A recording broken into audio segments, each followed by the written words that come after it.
वंदन अभिनंदन। परम पूज्य परम आदरणीय प्रातस्मरणीय मेरी मार्ग पर चलाने वाली, नव जीवन प्रदान करने वाली, मेरे जीवन नैया की खेवैया उच्च गुणी मैया के चरणारविंदों में असीम असीम आस्था के साथ वंदन नमन करने के पश्चात अत्र उपस्थित धर्म प्रेमी बंधु, माताओं तथा बहनों, मुमुक्षु आत्माओं, भव जीवों, श्रवण भगवान महावीर स्वामी जी की पवित्र पावन वाणी का हम पान कर रहे हैं। चर्चा चल रही है अपनी जैन धर्म का महामंत्र। लोगों का कहना है कि जो नवकार महामंत्र है ये जैनियों का नवकार मंत्र है। इसे जैन लोग जपते हैं, जैन लोग इसका सिमरन करते हैं, जैन लोग ही इस मंत्र की आराधना और साधना करते हैं।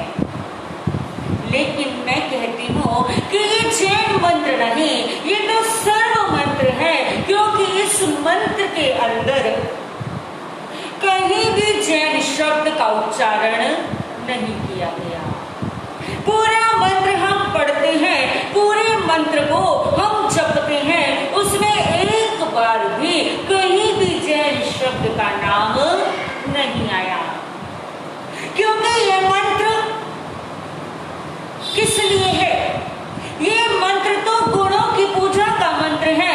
ये मंत्र किसी व्यक्ति विशेष का नहीं है, किसी व्यक्ति विशेष की पूजा नहीं कही गई। ना इसके अंदर अपने तीर्थंकरों का नाम आया है, ना इसके अंदर केवलियों का नाम आया है, ना इसके अंदर किसी आचार्य का नाम आया है, ना किसी इस मंत्र के अंदर किसी संत मुनिराज का नाम आया है। कोई व्यक्ति विशेष ऐसा नहीं जिसका नाम इस मंत्र के अंदर आया हो। इस मंत्र के अंदर जो भी आया वो गुणों का नाम आया है। जिन्होंने उन गुणों की पूजा की है, जिन्होंने उन गुणों को अपने हृदय में धारण किया है, और जो गुणवान हुए, जो उतने गुणों को धारण करने वाले थे, जिनके अंदर वो गुण पर्याप्त थे, उन गुणों की पूजा की गई है, व्यक्ति की नहीं। कि मैंने चोला पहन लिया तो मेरा नाम उसमें लिया जाएगा कि हाँ साध्वी प्रियंका जी नमो लोए सब सामनम। तो देखिए हमारे हर एक मंत्र में यानी 5 पद हैं, और 5 पदों के प्रथम में क्या लिखा है? नमो। नमो न यानी नमन, म यानी मोक्ष, न यानी नमन, म यानी मोक्ष, यानी कि नमन करने से भी व्यक्ति को मोक्ष मिल सकता है। नमन करने से भी उसे मोक्ष गति पाई जा सकती है। जरूरी नहीं कि वो बहुत बड़ी साधना करे, जरूरी नहीं कि वो बहुत बड़ी तपस्याएं करे, जरूरी नहीं कि वो साधु जीवन को धारण करे, जरूरी है नमन करने का। और नमन भी कैसा? अपने हृदय से नमन करना, अपने भावों से नमन करना, अपने इंद्रियों से नमन करना, तब जाके मुक्ति को पाने का मार्ग बन जाता है। उस नमन के अंदर भावों का ना आना। कौन से?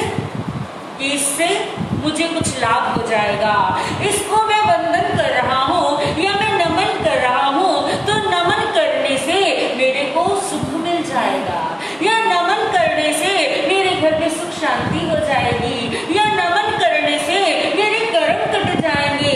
अगर कोई ये भाव रखकर नमन करेगा तो उसे मोक्ष नहीं मिल सकता।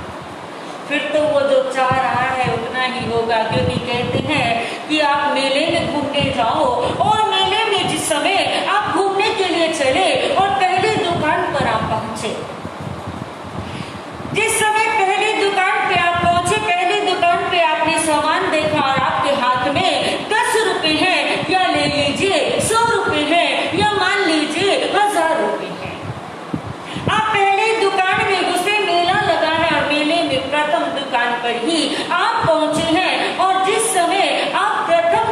में पहुंचे और उस दुकान को देखते ही आपका जी ललचाने लगा। उस दुकान को देखते ही आपके मन के अंदर भाव आने लगे, अरे चलो उस दुकान में चलो। वो जो दुकान का सामान है आपको अपनी ओर खींच रहा है। आप उस दुकान में चले गए। जैसे ही आप उस दुकान में पहुंचे और वहां पे जो माल था, वहां पर जो सामान था, आपने उस सामान को देखा, इतना सुंदर सामान है और आपने आप देखा ना ताओ और तुरंत 10 थे तो 10 का, 100 थे तो 100 का, 1000 थे तो 1000 का आपने क्या किया? सामान पहली दुकान पर खरीद लिया। तो बताओ मेरे बंधुओं, आप पूरे मेले का लाभ ले सकोगे? आप पूरे मेले तो मन में आएगा, अरे पैसा तो है नहीं, क्या करेंगे आगे जाके? अगर आगे गए और कोई चीज पसंद आई, अच्छी लगी, हम ले नहीं सकेंगे, बड़ी दिक्कत आएगी। तो इसलिए आगे जाना व्यर्थ है। तो वहीं पर कहते हैं कि अगर जिसके पास में 10 रुपए हैं या 100 रुपए हैं या 1000 रुपए हैं, अगर वो उन पैसों को पास में रख के अगर मेले के अंदर घूमने जाएगा, मेले के अंदर प्रविष्ट हो जाएगा और जो रंग रंगीली चीजें हैं उनकी ओर आकर्षित नहीं होगा और पूरे मेले को वो घूमना चाहेगा, तो पूरा मेला घूम सकता है। यानी वो 100 रुपए, 10 रुपए, 1000 रुपए उसके बच सकते हैं, परंतु कब? जब वो ले सकता है। परंतु जैसे ही उसे वो लुभावनी चीजों ने अपनी ओर खींच लिया, अपनी ओर अट्रैक्शन कर लिया और वो पहुंचा, वहां पे पैसा भी व्यर्थ चला गया और पूरा मेला भी नहीं देख पाया। इसी तरह से जब आप नमन करने लगो और नमन करते समय ही आपने मन में ये भाव रख लिया, मेरे को ये चीज मिल जाए, मेरे को सुख शांति मिल जाए, मेरे परिवार में ये कार्य बन जाए, यानी वो काम तो बन जाएगा, लेकिन जो मेला घूमना था कहाँ का? मोक्ष रूपी मेला, जो वो रास्ता मेले का, यानी मेला ये दुनिया है एक झमेला, और जब आप उस मेले से निकल के जाओगे झमेला समाप्त हो जाएगा और आपको मोक्ष मिल जाएगा सिर्फ और सिर्फ नमन करने से। लेकिन कहते हैं उसके लिए न से नत, म से मस्तक, न से नत, म से मस्तक, जब तक आप नत मस्तक नहीं होंगे, जब तक आपके मन के अंदर नम्र भाव नहीं आएंगे, जब तक आपका मन अपने भटकता रहेगा। क्योंकि कैसे कहते हैं, न से नम और म से मन, न से नम और म से मन, यानी जब तक आपका मन जो है जब तक नम नहीं होगा, जब तक वो रुकेगा नहीं, जब तक वो झुकेगा नहीं, तो आपकी आत्मा का कल्याण होने वाला नहीं। कितना छोटा सा शब्द है नमो, कोई बहुत बड़ा शब्द नहीं है, लेकिन अगर पहला शब्द ही अगर पकड़ लिया जाए, पहले शब्द के साथ ही अगर अपने आप को जोड़ लिया जाए, तो अरिहंत हम हैं, सिद्ध हम हैं, आचार्य हम हैं, उपाध्याय हम हैं, साधु हम हैं। अगर नमो भाव को अंदर हम रंग गए तो पहले साधु बन जाएंगे। अगर नम्रता हमारे अंदर आती चली गई, हम नम्र बनते चले गए, हम विवेकवान होते चले गए, हमारे अंदर गरूर नहीं आया, हमारे अंदर ऐठन नहीं आई, हमारे अंदर विवेक की जागरण हुई, हम विनीत बने और जैसे जैसे नत होते गए और वैसे वैसे ऊपर चढ़ते चले जाएंगे। और अरिहंत भी, क्योंकि अरिहंत भी कौन थे? हमारी तरह मानव। सिद्ध भी कौन थे? सिद्ध बनने से पहले वो भी हमारी तरह ही मानव थे, लेकिन उन्होंने अपने आप को नम कर लिया, अपने नतमस्तक हो गए। किसके पास, किसके आगे नतमस्तक हुए? किसी व्यक्ति विशेष के आगे नतमस्तक नहीं हुए। नतमस्तक हुए वो अपनी इच्छाओं के, अपने मन को रोकने के लिए वो नतमस्तक हो गए। किसके आगे? अपने इस मोह के आगे। उन्होंने क्या कर दिया? अपने सर को उससे हटा दिया, नत हो गए, उससे अपने नमा दिया, उसे झुका दिया। इसको मोह को अपने आगे झुका दिया, उसके आगे वो झुके नहीं। उन्होंने नमन किया किसके ऊपर? उन्होंने मोह को जीत लिया, उन्होंने नमाया अपनी इंद्रियों को, उन्होंने नमाया अपनी कषायों को, उन्होंने नमाया अपने 8 कर्मों को। तब जाके हमारे वो क्या बने? अरिहंत, हमारे सिद्ध बने। तो यानी नमन करने से भी कर्मों का जंजाल कट जाया करता है। एक छोटे से उदाहरण के द्वारा बता दूं। शनिक राजा राजगृह नगरी के अंदर अपना निवास करते हैं। राजगृह नगरी के ऊपर उनका शासन है।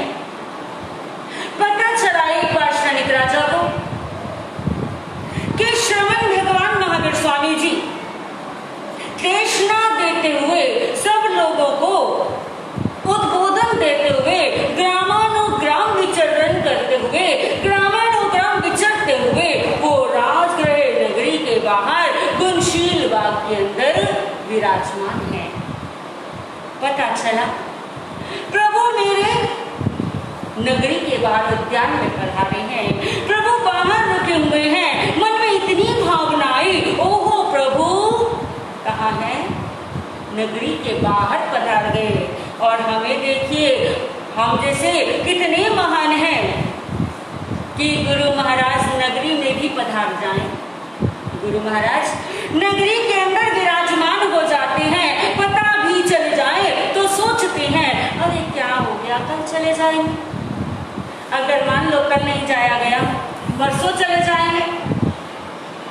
सबसे पहला सवाल होता है जब संत मुनिराज आपकी नगरी में आते हैं, सबसे पहले सवाल बड़े प्यार से आप लोग करते हैं, महाराज जी कितने दिन रुकना है?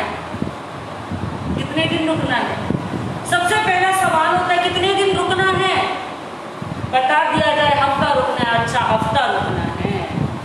महाराज जी प्रवचन होगा? हाँ जी कर लेंगे प्रवचन, आप कराओ। ठीक है जी महाराज जी, कल से 8 से 9 बजे प्रवचन होगा। ठीक है जी। और मजे की बात तो तब होती है, मजा तो तब आता है जो बड़े शान से पूछ के गए थे, महाराज जी प्रवचन होगा? महाराज जी कितने बजे होगा? और जब प्रवचन हुआ तो वही प्रवचन से गायब होते हैं। उन्हें पता ही नहीं होता प्रवचन हो रहा है।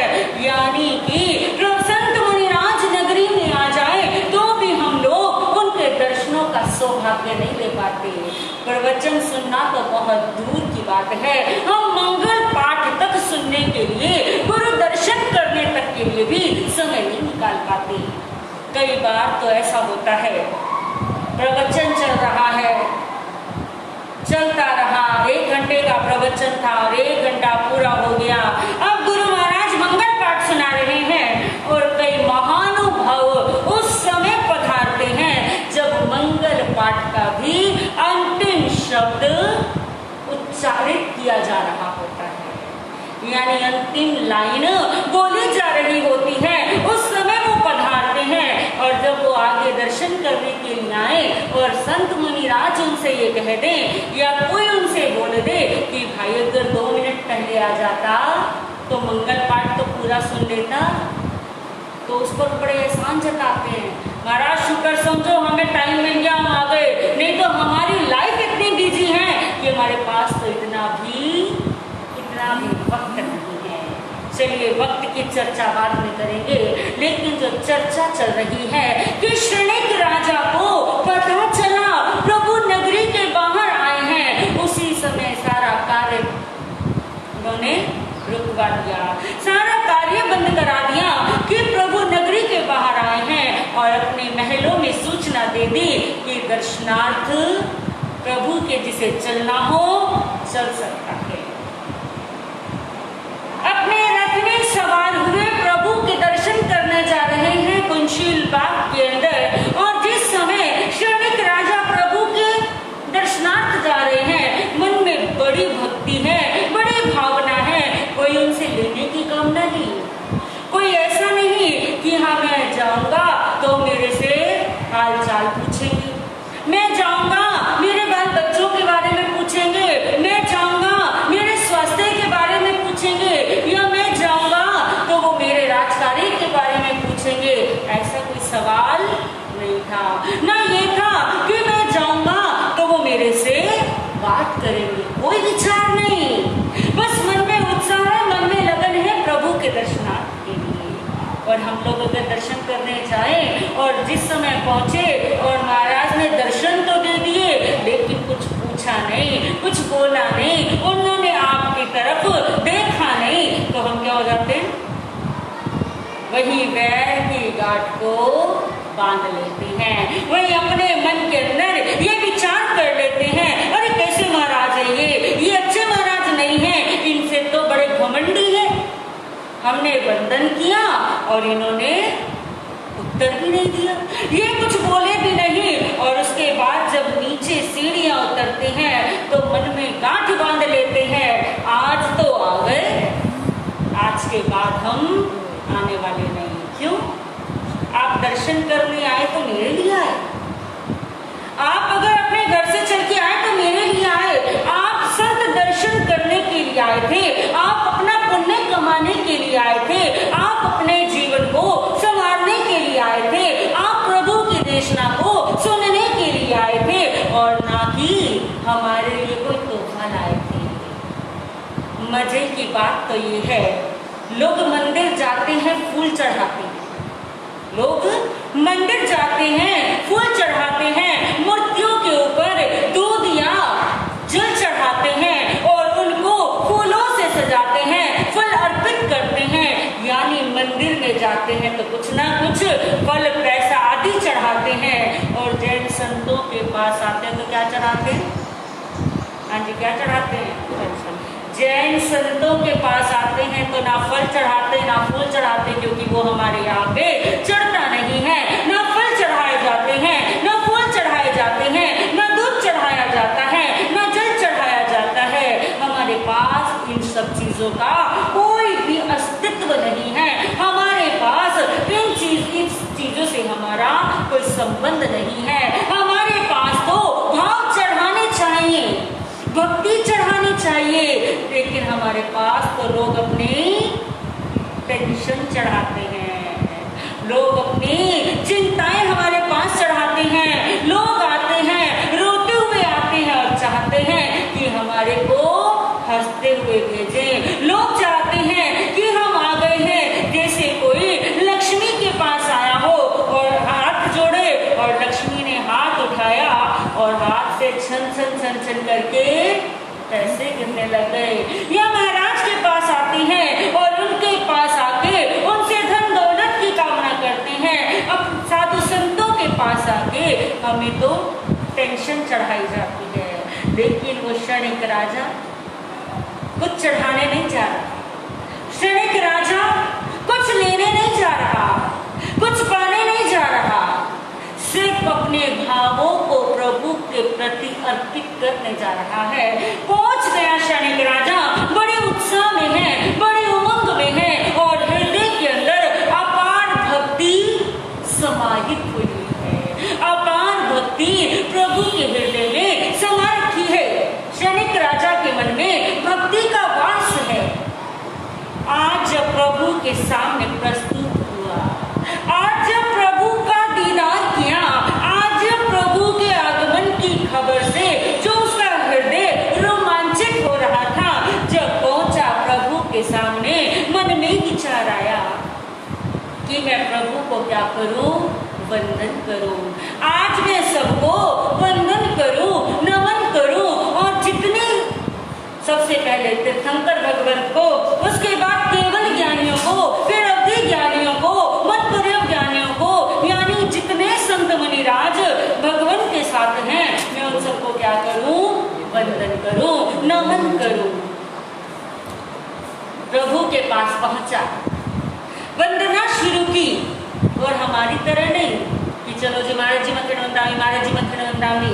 और कहते, पहले लोग कहते थे कि अगर कोई ऐसे ऐसे करे तो उसको हलन की बीमारी, यानी उसके अंदर जिसके हाथ पांव अपने आप हिलते हैं उसको बीमारी कहा जाते थे। और आज हम स्वस्थ हैं, बिल्कुल एकदम सही सलामत हैं, लेकिन गुरुओं के पास जाते ही हिलना शुरू हो जाते हैं। वो भाव कहाँ है, वो बंधन कहाँ? शरीर स्वस्थ है लेकिन उसके बावजूद भी हमें तिखुत्व का पाठ नहीं आता, हमें मत्थेण वंदामी कहना नहीं आता, हम अपने मस्तक को झुकाकर अपना नत मस्तक नहीं हो पाते, और फिर हम अपने आप को बड़े सुंदर से जैन कहलाते हैं, अपने आप में एक महानता लाते हैं कि हम जैन हैं। अरे तुम्हें ये तो मालूम नहीं कि अपने गुरुओं को किस प्रकार से वंदन किया जाता है, वंदन की विधि क्या है, वंदना क्या है, नमन क्या है, क्या है नमो, और क्यों किया है नमन, क्यों किया है वंदन? सिर्फ हमने तो हाथ हिलाए और धरती को चुचकारा और चलो जी वंदना हो गई, लेकिन वो वंदन का पाठ, वो वंदन क्यों, वो नमन क्यों, और 3 बार क्यों?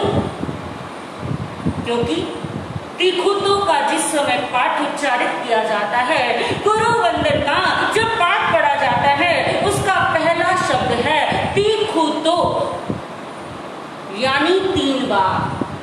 तिखुत्व यानी 3 बार। 3 बार क्यों? 3 बार ही क्यों? 4 बार क्यों नहीं? 2 बार क्यों नहीं? 1 बार क्यों नहीं? 5 बार क्यों नहीं? सिर्फ 3 बार क्यों? क्योंकि 3 योग हैं। 3 योग हैं, मन, वचन और काया। जब तीनों योगों से हमारा कार्य हो जाएगा तो उसमें शुभ लक्षण अपने आप आ जाएंगे, उसमें शुभ भावनाओं का साथ में समागम हो जाएगा, क्योंकि मन से आप वंदन करने का भाव रख रहे हैं, वचन से आप अपने गुरुओं को नमन कर रहे हैं, और काया से आपने अपने शरीर को झुका के अपने गुरुओं के आगे वंदन किया। इसलिए तिखुत्व 3 बार। आया हिनम दाहिनी ओर से, यानी दाहिनी ओर से सीधे हाथ की तरफ, क्योंकि जिस समय आरती की जाती है, जो लोग आरतियां करते हैं वो आरती ऐसे नहीं करते, आरती सीधे हाथ की तरफ। क्यों? जिससे आपकी आत्मा को सद्गति मिले, जिससे आपकी आत्मा को सत रास्ता मिले, सीधा और सरल रास्ता मिले, सीधा और सच्चा रास्ता मिले। यानी तिखुत्व 3 बार। जब 3 कर्ण लग गए, जब 3 योग लग गए, मन वचन काया रूपी योग लगा, तो उसके बाद क्या हुआ? आया हिरम दाहिनी ओर से, यानी आपके सीधे रास्ते की तरफ प्रदक्षिणा, यानी घूमता, यानी प्रदक्षिणा यानी घूमना, प्रदक्षिणा यानी पलटना, यानी जो आपका संसार रूपी रास्ता है उस रास्ते से आप पलट के मोक्ष रूपी रास्ते की तरफ आपका क्या हो? गमन हो। प्रदक्षिणा यानी उधर में क्या करता हूँ? घूमता हूँ, करेवी करता हूँ, उधर की तरफ मैं घूमने का प्रयत्न करता हूँ, वंदामी वंदन करता हूँ। ऐसे सुनमार्ग को वंदामी वंदना करता हूँ, नमः स्वामी नमस्कार करता हूँ। ऐसे मार्ग को जो सत्कारेमी, ऐसे मार्ग का मैं सत्कार करता हूँ, हृदय से नमन करता हूँ, सम्मान करता हूँ, और मैं उसका क्या सत्कार करता हूँ। सत्कारेमी सत्कार करता हूँ, सम्मानेमी सम्मान करता हूँ। कल्याणम यानी जो कल्याण रूप है, जो मार्ग कल्याण रूप है, कल्याण का जो मार्ग है, जो आत्मा को महात्मा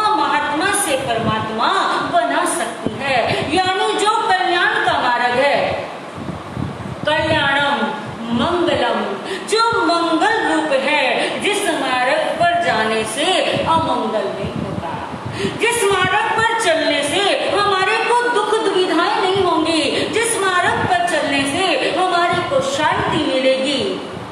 कल्याणम मंगलम देव्यम, यानी उस रास्ते पे चलने से हमारी उपासना देव भी कर सकता है, क्योंकि जब सन्मार्ग पर चलेंगे तो देव भी हमारे सहायक बन जाएंगे।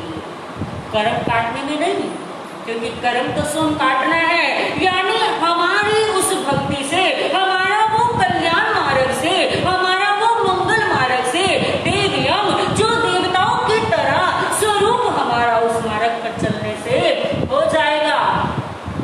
चैयम, चैत्य रूप आ जाएगा। ये संसार का जो मार्ग है, ये संसार का जो रास्ता है, हट जाएगा। चैयम, चैत्य रूप आ जाएगा।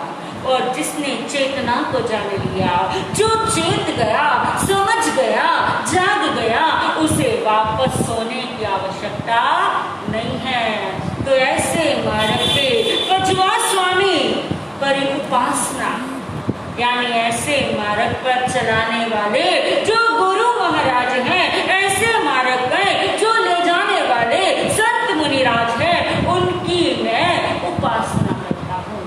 उनकी मैं उपासना, यानी उनकी मैं भक्ति करता हूँ। कैसे? पजवा स्वामी यानी परि उपासना करता हूँ। पजवा स्वामी मतलब यानी उनकी मैं उपासना कर रहा हूँ, उनकी मैं साधना कर रहा हूँ। कैसे? मंथएण वंदामि, यानी मस्तक झुकाकर मैं उन्हें वंदन कर रहा हूँ।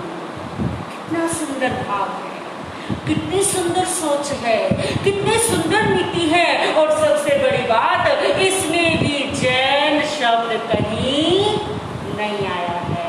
इसके अंदर भी जैन शब्द का कोई लेना देना नहीं है। किसी गुरुओं का नाम नहीं आया, किसी संतों का नाम नहीं आया, किसी तीर्थंकर भगवंतों का इसमें नाम नहीं आया। यानी इसने भी क्या की? गुरुत्व पूजा की है। जो ऐसे मार्ग पर ले जाते हैं, उन गुरुओं को मैं क्या कर रहा हूँ? नमन कर रहा हूँ। यानी ये भाव क्षणिक राजा के हृदय में जागृत हो गए, पहुंच गए प्रभु के पास। अब आप लोगों ने भी समझ लिया, आप लोगों ने भी सुन लिया, तो जान लीजिए, जाग जाइए। ये हिला के वंदन या सिर्फ मस्तक को नीचे करके वंदन मत कीजिए। जानिए कि कर्मों को कैसे काटा जाता है, मोक्ष का द्वार कैसे खुल जाता है, अगर सिर्फ वंदन ही सही से कर लिया जाए। जिस समय वंदन हुआ, क्षणिक राजा प्रभु के पास में पहुंचे, उठ बैठ के तिखुतों के पास से 3-3 बार वंदन कर रहे हैं। प्रभु को वंदन किया।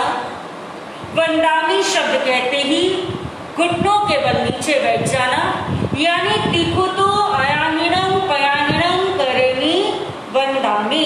जैसे ही वंदामी शब्द आया, घुटनों के बल बैठ गए। फिर क्या कहते हैं? नमः स्वामी, क्योंकि नमः स्वामी यानी नमस्कार।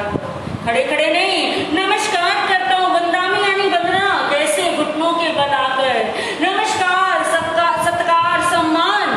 इन सबका कल्याण रूप का, मंगल रूप का, देव स्वरूप का, चैत्य रूप का। और पचवा स्वामी यानी अब मैं उन सबकी उपासना करने के लिए तत्पर हूँ। और वो उपासना कैसी? मस्तक झुकाकर, मथे वंदामी। कितना सुंदर समार है। क्षणिक राजा ने करना प्रारंभ कर दिया। क्षणिक राजा वंदन कर रहे हैं। अब तीर्थंकर भगवान महावीर स्वामी जी की उन्होंने वंदना की। अब वो कंधरों की वंदना कर रहे हैं। वंदन करते जा रहे हैं, करते जा रहे हैं, करते जा रहे हैं। शरीर से पसीना बह रहा है, लेकिन क्षणिक राजा को कोई चिंता नहीं। पसीना बह रहा है, पूछने का भी टाइम नहीं। इतने मन के अंदर उल्लास, इतने मन के अंदर भावनाएं, इतनी मन के अंदर जागृति कि कोई भी विचार नहीं आ रहा। पसीने बह रहे तो मैं पसीना तो पूछ लूं नहीं। मन के अंदर कोई थोड़ा सा भी, हल्का सा भी विचार डगमगाया नहीं। कि अरे वो तो तीर्थंकर भगवान थे, उनको कर लिया, गंधर्वों को क्या जरूरत थी, गंधर्वों को कर लिया, केवलियों को क्या जरूरत थी, केवलियों को कर लिया तो मन पर ज्ञानियों को क्या जरूरत थी, मैं सबको वंदन क्यों करूं। लेकिन नहीं, वंदन चल रहा है। क्षणिक राजा उठ बैठ के वंदन कर रहे हैं प्रत्येक संत मुनिराज को, एक एक संत को 3-3 बार उठ बैठ के वंदन चलता जा रहा है।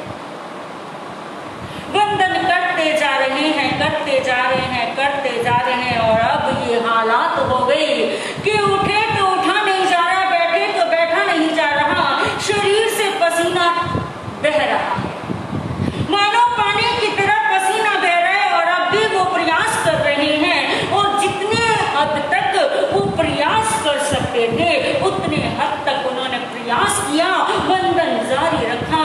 लेकिन अब शरीर चूर चूर हो गया, पसीने से भरपूर हो गया। अब क्षणिक राजा आराम से बैठ गए, और इतनी देर में जैसे क्षणिक राजा बैठे, इतनी ही देर में जो जिज्ञासु, जिनको हर एक चीज में जिज्ञासा रहती है, हर एक चीज में जो वो प्रभु से पूछने वाले और सवाल करने वाले, ऐसे अंतेवासी शिष्य जो प्रभु से जुड़े हुए थे, ऐसे शिष्य गौतम गंधर्व प्रभु भगवान के सानिध्य में पहुंचे, प्रभु के चरणों में उपस्थित हुए, भगवान को वंदना की, वंदन करके हाथ जोड़े, और हाथ जोड़ के निवेदन किया कि प्रभु, एक जिज्ञासा मन में उत्पन्न हुई है, आप मेरी उस जिज्ञासा का समाधान करें। हमारे जैसे नहीं, मेरे मन में एक विचार आया, बताओ मुझे, ऐसा क्यों नहीं, ऐसा क्यों नहीं, कोई ऐसी बात नहीं। विनीतता, प्रभु के प्रति नतमस्तक था। कौन? हृदय। शरीर से तो नतमस्तक थे, परंतु अपने भावों से भी वो विनीत थे, अपने भावों से भी उन्होंने अपने मन के विचारों को प्रभु के चरणों में नम कर दिया था, उन्हें झुका दिया था। पहुंच गए, जिज्ञासा उत्पन्न की, हाथ जोड़े कि प्रभु, क्षणिक राजा ने जिन शुभ भावनाओं के द्वारा मुनिराजों को वंदन किया है, अगर जिन भावनाओं से प्रभु क्षणिक राजा ने संतों को,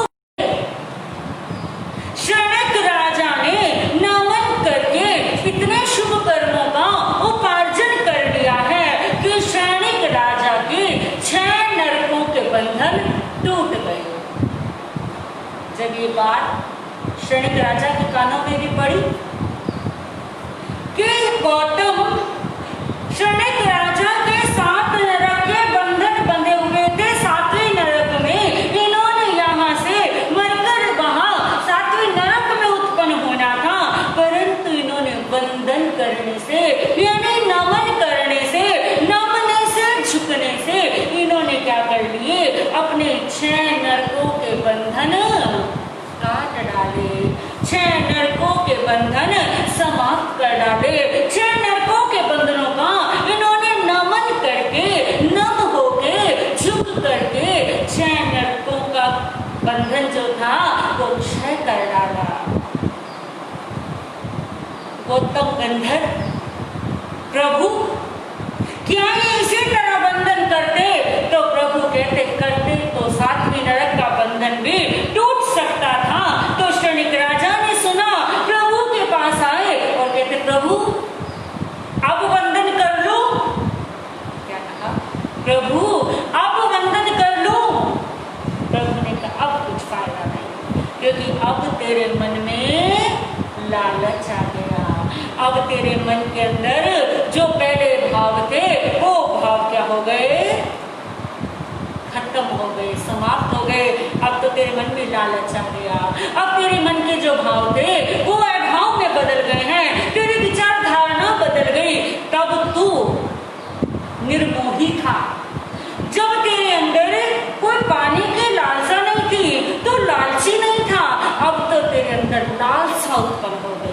तो देखी मेरे बंधुओं, सिर्फ क्षणिक राजा ने पूरी श्रद्धा, भावना, विवेक, विनीतता, सरलता, इन सब से वंदन किया, नमन किया, नतमस्तक हो गए तो मोक्ष का द्वार भी उनके लिए तैयार हो गया। तो इसलिए कहते हैं प्रेरणा शब्द क्या है? नमो, यानी नमो। इससे अपनी इच्छाओं के आगे नम जाओ, अपने विचारों के आगे नम जाओ, अपनी कामनाओं के आगे नम जाओ, अपने मन वचन काया को नमा लो, अपनी इंद्रियों को झुका लो, अपनी कषायों को अपनी मुट्ठी में कैद कर लो।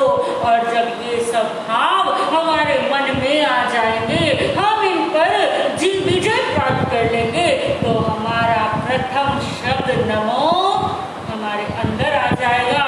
और नमने के लिए कैसा इंसान होना चाहिए, नमने के लिए क्या चीज होनी चाहिए, इसके लिए हम समय पर आएंगे, सुनते रहेंगे, क्योंकि नमो शब्द बहुत छोटा है, नमन शब्द बहुत छोटा है, लेकिन इसके साथ में अगर जुड़ना है तो बड़ी गहराई में उतरना है। कहते कुआं बहुत छोटा है लेकिन गहराई बहुत है। ऊपर से देखने में कुआं बहुत छोटा है लेकिन उसकी गहराई, और जितना गहरा कुआं होता है उतना इसका पानी मीठा होता है।